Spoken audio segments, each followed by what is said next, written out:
Audifinia.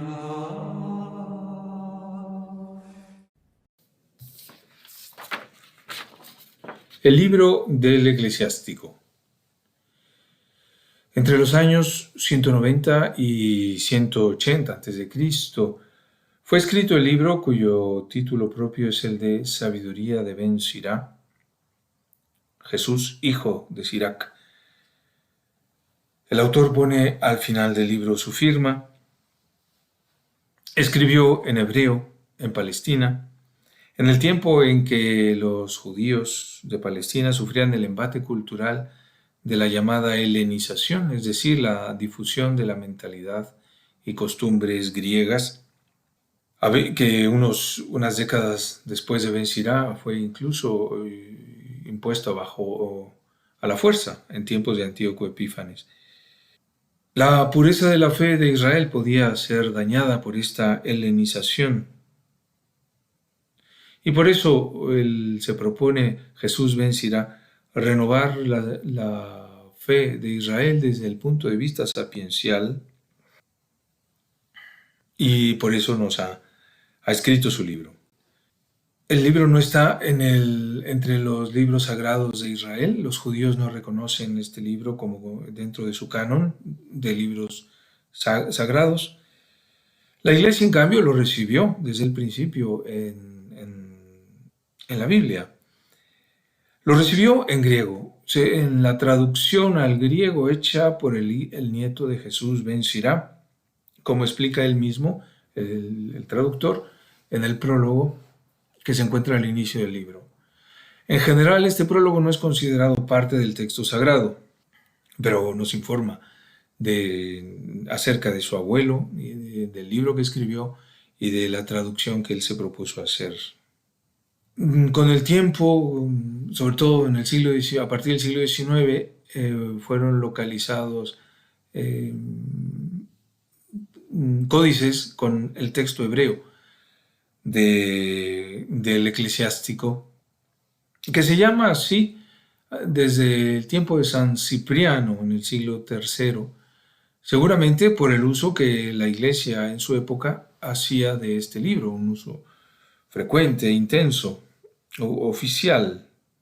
Jesús Ben Sirá es un representante de la fe de Israel, es un verdadero creyente, fervoroso, piadoso, pero es también un sabio, es decir, un creyente que ha estudiado la ley, los profetas, que aprecia la reflexión, que conoce los escritos de los sabios precedentes y que propone un pensamiento sobre la vida humana y sobre el mundo ordenado desde la fe en la palabra de Dios y en el culto al Dios de Israel.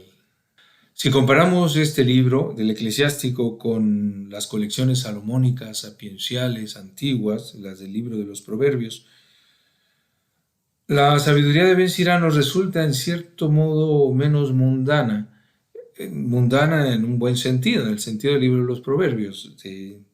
Nos resulta más religiosa esta sabiduría del Siráside.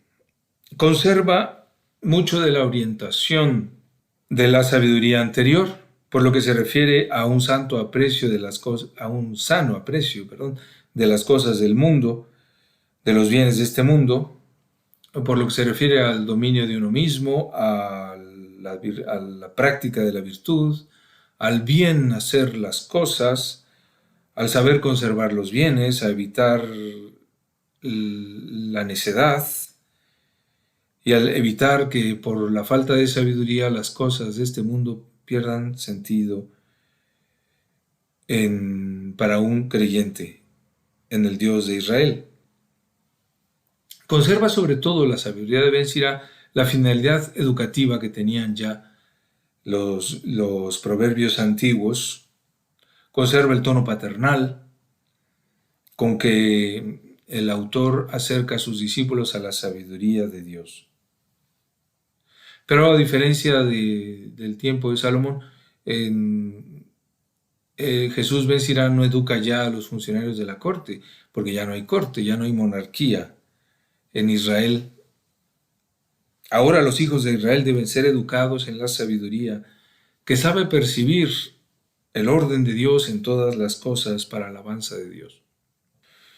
El cristiano que abre el libro del Eclesiástico se encuentra entonces con una sabiduría expresada en sentencias, como la sabiduría antigua, aunque seguramente con más unidad temática que los antiguos proverbios, más unidad temática de estas sentencias. Es un libro sobre la gloria de Dios en la creación, gloria que hay que contemplar en primer lugar, y al mismo tiempo la gloria de Dios según la cual el creyente debe regirse, haciendo un constante discernimiento. La sabiduría entonces se convierte en decisión. Como también en la sabiduría precedente, por momentos esta sabiduría adquiere rasgos personales y llega a ser madre y esposa. La sabiduría está entre Dios y nosotros, sus criaturas, porque viene de Dios y nos hace estar en la divina presencia. Es una criatura, se nos dice, pero la primera de ellas, la primera de las criaturas que sabe ponernos en contacto con Dios, sabe hacer que Dios llegue a nosotros. La sabiduría en nosotros, la sabiduría que viene de Dios, pero llega a nosotros y transforma nuestra vida, tiene como primera característica siempre permanente y siempre fecunda y aplicable de muchas maneras, la reverencia a Dios, o sea, el temor de Dios, el temor del Señor. El reconocimiento de la distancia infinita entre el Creador y la criatura, pero una distancia que no separa, sino que une con Dios. La sabiduría de Ben Sira entonces nos ayuda, nos sigue ayudando, como toda la sabiduría de Israel, de la Sagrada Escritura, a restaurar las heridas del hombre, las heridas de Adán y de sus hijos, que nos hemos alejado de Dios y al alejarnos de Él perdemos el sentido de nuestra vida, el sentido del mundo. Recordemos, la sabiduría es el mundo en Dios, dice Louis Bouillet, famoso teólogo, que reflexionó mucho sobre la sabiduría como don de Dios, como mediación entre el Creador y la criatura. Decíamos que la sabiduría es contemplación y decisión moral también. Sabiduría es justicia, no es nunca meramente teórica. La sabiduría es para caminar en presencia de Dios, para vivir continuamente en la divina presencia. La sabiduría es una especie de descender de Dios a nosotros, como dirán los rabinos un poco más tarde, un poco más adelante de la época de Jesús Ben Sira, la tienda de Dios entre nosotros. Para no perderse en las propias decisiones, el creyente en Dios debe escuchar a Ben Sira, y él sabe invitarnos por distintos caminos a contemplar la creación llena de paradojas, llena de sugerencias de la presencia de Dios que no podemos sintetizar. No entendemos fácilmente la vida y reconocer esto ya es sabiduría. Tenemos que mirar las cosas desde distintos puntos de vista. El no saber propio del hombre se abre a una grandeza de la creación siempre más grande ante nuestros ojos. Así que el no saber no aplasta, no nos lleva a una pasividad resignada, sino que invita a reconocer la grandeza de las obras de Dios y como reflejo, esta grandeza de las obras de Dios, como reflejo de la grandeza de Dios mismo, infinitamente mayor a la grandeza de sus obras. Dios está en todas las cosas y está por encima de ellas, nos dice Ben Sira.